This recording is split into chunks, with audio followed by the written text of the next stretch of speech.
গোটা দুনিয়াকে অবাক করে দুবাইয়ে গড়ে উঠেছে বিশ্বের প্রথম গোল্ড স্ট্রিট বা স্বর্ণের রাস্তা।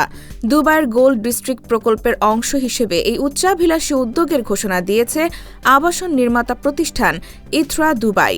মঙ্গলবার এক জমকালো আয়োজনের মধ্য দিয়ে এই নতুন বাণিজ্যিক হাবের উদ্বোধন করা হয়।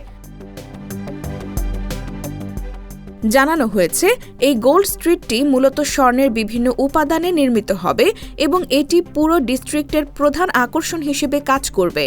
তবে এর নির্মাণ শৈলী ও নকশা সম্পর্কে বিস্তারিত তথ্য ধাপে ধাপে প্রকাশ করা হবে। নতুন এই বিশেষায়িত জোনে স্বর্ণ ও অলংকার খুচরা বিক্রি, পাইকারি বাণিজ্য, বুলিয়ন সার্ভিস এবং বিনিয়োগ সংশ্লিষ্ট সব ব্যবসাকে একই ছাতার নিচে নিয়ে আসা হয়েছে। এখানে ইতোমধ্যে Jawahara jewellery, Malabar gold and diamonds, Al Rumaizan এবং তানিস্কের মতো খ্যাতনামা ব্র্যান্ডগুলো কার্যক্রম শুরু করেছে।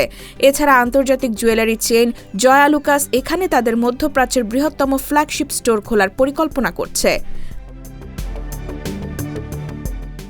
2025 সাল থেকে এখানে দর্শনার্থীদের যাতায়াত সহজ করতে পর্যটকবাহী বাসের রুট চালু করা হয়েছে। পরিসংখ্যান অনুযায়ী গত বছর প্রায় 147টি দেশের মানুষ এই এলাকাটি পরিদর্শন করেছেন। ইথরা দুবাইয়ের প্রধান নির্বাহী ইসাম গালাদারি জানান, এই প্রকল্পের মূল লক্ষ্য হল স্বর্ণ ব্যবসায়ী, বিনিয়োগকারী এবং ক্রেতাদের জন্য একটি একক ও সমৃদ্ধ বাণিজ্যিক বলয় তৈরি করা।